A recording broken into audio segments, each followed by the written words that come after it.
Welcome to my latest vlog, Love Ultras. This is episode 40 and I'm John Kynaston. I thought I would just do a little bit of an update. Last time I did a Love Ultras was about a month ago, and that was just after the Northern Traverse race where myself and Andy did a little review of the race and shared some thoughts about how it went. So basically it's been 4 weeks since the race, so I just thought it'd be good to do a little bit of an update and give you my plans for the rest of the year running wise. And basically it's taken me most of this 4 weeks. I think the race was actually 5 weeks today. I'm recording this on Saturday the 15th of June, and so yeah, the race was started 5 weeks ago, and I would say it's taken me most of this time to recover. I don't feel as though I'm fully recovered yet, but I'm pretty well feel as though I'm getting there. And the first few days my feet were just so sore, and the blisters, most of them took about a week to recover, and that was fine, but one on my little toe of my right foot, and my second toe of my right foot, was quite persistent, and it was quite sore just walking.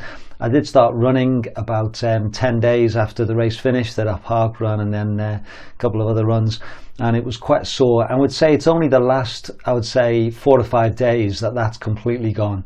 So I feel as though my feet are pretty well back to normal now, and feel okay. My ankle that had been a little bit sore before the race and during the race and after, again just seems to be okay now. It's not the same tendon injury I had last year that kept me out for so long. It seems to be more on the bone, but it's not really causing me too much problems. I'm just aware of it, and I'm just trying to make sure I manage that okay. But the thing which I found the hardest thing was feeling so tired. I would say for a good week, if not 2 weeks, I felt really weary. I went straight back to work. I was supposed to go back on the Thursday, but I ended up staying at home that day because I was just so tired and my feet were so sore. But I was back in work on the Friday, and then I've been back in work since, and I've just felt really weary. And I would say again, it's only the last week or so that I feel as though I'm back to a good pattern of sleep and just having a bit more energy to do things. And it's not surprising really. I missed 4 nights of sleep. I ran for over 91 hours. It's not surprising that you're going to have to repay that somewhere on the line. But that did surprise me, just how long it took, in a sense, to feel as though I had a bit of energy left or back. And so I did feel quite weary and tired, and needing a bit more sleep. Get to about sort of 8 o'clock and I was just ready for my bed. But it's good to feel a bit more energetic now and feel as though I'm a bit more back to normal. So the rest of the year, what are my plans? I didn't book any races until I finished the Northern Traverse.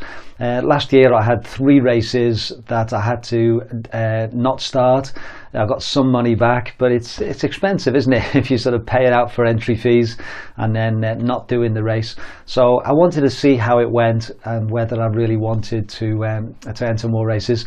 I have entered the Dragon's Back for next year, but I had to do that because I knew it would sell out.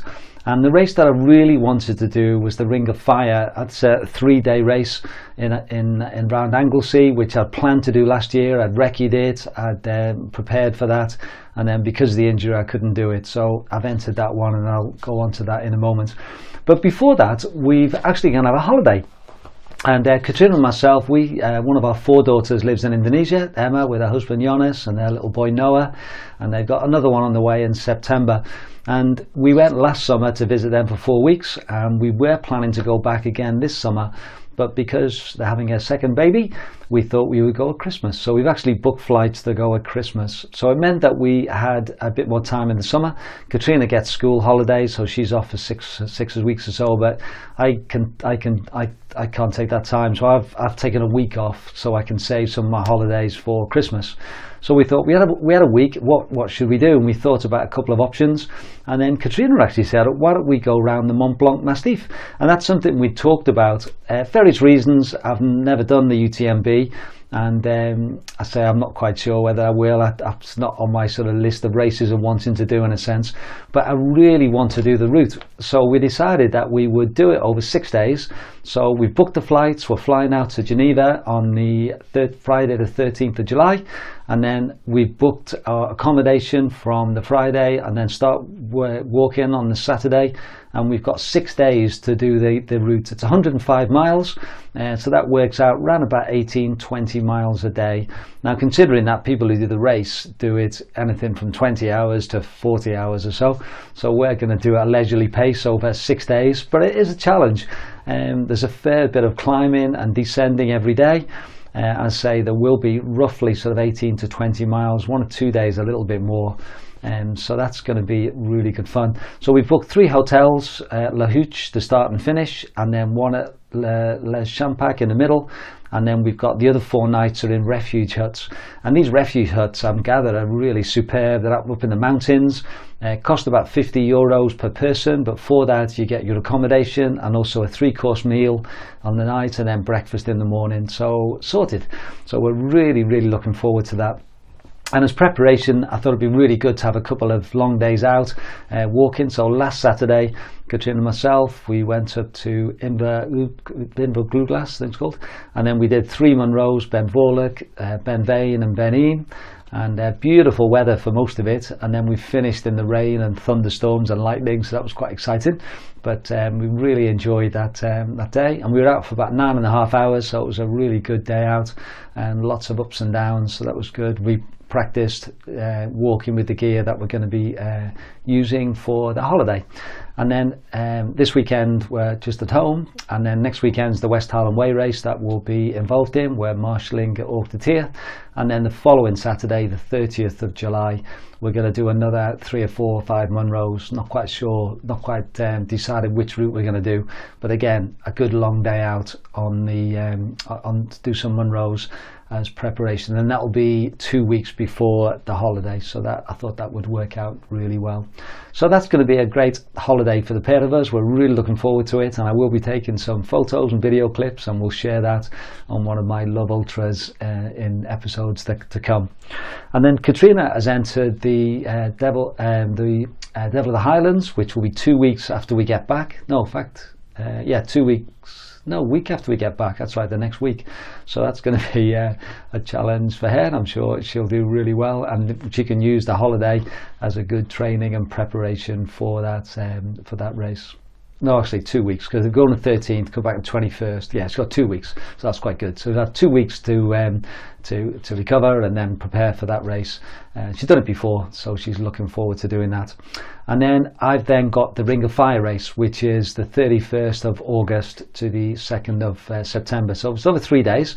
And I thought, just to give you a little flavour of the race and what it's about, I've just looked at the website and just shared some thoughts. So have a look at this, and this is basically a little bit of an update and a sense of what this Ring of Fire race is about.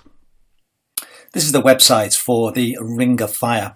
I actually entered this race last year, 2017, but because of my injury, I wasn't able to do it. So once I completed the Northern Traverse, then I really wanted to go back and to enter this. So basically, this is the website. Talks about the Ring of Fire race I'm doing, 135 miles over 3 days.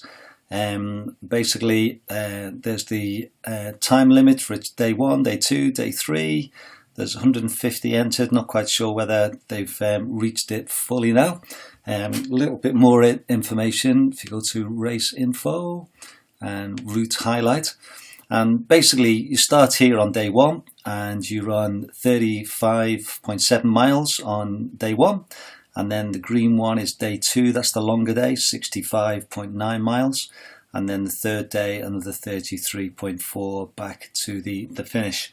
And last year I recce'd, and if you see on this map here, I basically recce'd from here, Penman Point. I did all this bit around here, and then I camped somewhere around here at Rosneg. And then the next day I ran and up to Holyhead, and Andy Cole ran with me. On that side, the Friday night I ran a little bit out and back here. So basically I've recce'd about 2/3 of it. I've not done from Holyhead to the first day and then the first half of the second day. but basically I've done quite a bit of the route last year. It is marked with these signposts, and navigation was, I found, pretty okay.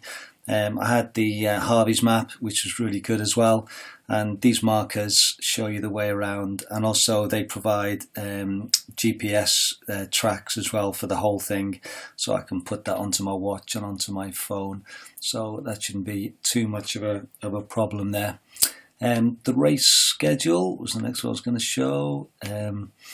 And it's basically, you start at registrations from 10 o'clock, the race briefing is 12:30, the race starts at 1. And then the first day you go through various checkpoints and then finish at Amlech. And basically you stay, they provide accommodation. Now I gather it is fairly basic. You put your mat and sleeping bag in a hall and everyone's in there together. So I don't know how much sleep you get, but anyway, that's part of the fun. And then the second day is the long day. Again, registration 5:30, race starts at 6. And you have 20 hours then to complete that stage. Now this is where it gets tough really, because if you take 20 hours, you've then only got 4 hours to recover. You finish at 2 in the morning, and then you've got to get running again by 6. So hopefully if you can finish in 16, 17 hours, then it gives you a little bit longer to recover. But these are the checkpoints. I started at Penbourne Point here, went to Beaumaris, St Mary's Church, the Sea Zoo, Newborough, and Aberfraw. And then the last day, on the Sunday, again starts at 6 in the morning, and then you have 10 and a half hours then to complete. You see the profile there. I remember doing that with Andy Cole, and it is a bit of a sting in the tail, a bit of a climb at the end. So that's where I camped. So I did that Aberfraw to Rosneg, the end of my little recce run. And then the next day I went from somewhere near 4 Mile Bridge to Outer Bay, and to Breakwater Country Park at the finish. So really looking forward to it. I just thought I'd show you just a few photos. I actually took a video clips, which it's on my YouTube channel, but it's a beautiful route. You're basically just on the coast the whole way. And Anglesea's got a special place in my life. We used to go there with my dad when I was from little. Dad played cricket for a club in Liverpool called Nalgo, and they always had a wit tour to Llandudno, and one of the games was at Triada Bay. So I must admit, when I got to Triada Bay on the recce, it was quite fun to see that and remember it. But great views all the way around, and there's the start and finish there at Holyhead. And quite a mixture of terrain. You're on grass quite a bit. Very special lighthouse there. So it's a cracking route, and I'm really pleased I'm able to go back. I was gutted, to be honest, last year when I wasn't able to run. My good friends Andy and Sarah Norman, they ran. There they are. They finished 30th and 31st places. Good to see Sarah just pipped Andy at the end there. And the other friends I've got who've done it quite a few times are, let's see if they're on there. I think they did it last year. Mark and Helen, maybe they didn't do it last year, but they certainly, I know they've done it a few years before. Let me have a quick look at the other years. And Dave Troman, my friend, did it a few years ago as well. Yeah, Mark Leggett, he did it, and Helen, yeah. So they're down to do it again this year, so it'll be nice to see them. And hopefully there'll be other people as well that I know who are doing this race. So that's my next ultra, and that's at the end of August, 31st of August, which is actually our wedding anniversary. So I'll have to get in Katrina's good books for not being around for that. But anyway, so that's the next challenge that I've got, the Ring of Fire 3-day. And this will be the first time that I've done a stage race, and I wanted to do it really in preparation for the race itself, obviously, but also give me a little bit of a help in preparing for the Dragon's Back, which is my big target for 2019. And then the final race I've entered so far for this year is the Dunoon Ultra. Katrina did this last year and I went over and supported, and it looked a great little race. You get the ferry over, or you can drive all the way around. I think this year we'll probably just go early and get the ferry over. and it's 33, well, Katrina reckons it's 34 miles, but it's somewhere around there. And beautiful route, get quite high, get some lovely views, and so that should be good. And that's on the Saturday the 6th of October. So that gives me 4 weeks after the race finishes, the Ring of Fire. So it might be a little bit tight, but as they say, it's only 33 miles. So hopefully I'll be able to get round okay and enjoy that. And Katrina's entered as well, so we'll both have a run. Well, I don't suppose we'll run together. May do, I suppose, but depends how I'm going. Maybe I'll do well to keep up with her. But I'm looking forward to doing that, because that was again a race which I looked at last year and thought, oh, I'd like to do that one year. And at the moment I've not entered anything else. That wouldn't mind doing one more, because that would give me 5 for the year. At the moment I've done the Hardmoors race with Katrina, the Northern Traverse, I do the Ring of Fire, and then that one. So I quite like to do 5 a year, so I might have a look and see if there's anything else in November. But I don't want to do one too late, because I like to have, you know, November, December as sort of a bit of a downtime as far as the ultras go, and then 1st of January start building up. And the big one this year or next year will be the Dragon's Back, which is starts on the 20th of May. So I'll see. If I only end up doing 4 this year, that's fine, especially considering that 2 of them, one was 190 miles and then this Ring of Fire is 135. So I don't need to beat myself up if I only do 4 races in the end. So that's my plans for the rest of the year, and I will be carrying on with these vlogs. I'm going to do a countdown again to the Dragon's Back. Probably won't do it weekly as I did with the Northern Traverse, but I will be sort of sharing my thoughts and my training and my preparation for that race. And one of the good things about it is that it starts on a Monday. So this year with the Northern Traverse, I got myself in a bit of a pickle with how many weeks to go, and people not quite sure what I was talking about. Whereas this year it's great, because if I do these on Saturday, Sunday, and then the race starts on the Monday, so I can say, right, it's 6 months to go or 8 weeks to go or whatever it is, and it'll work out really well. So anyway, I hope you've enjoyed this, and that's my plans for the rest of 2018.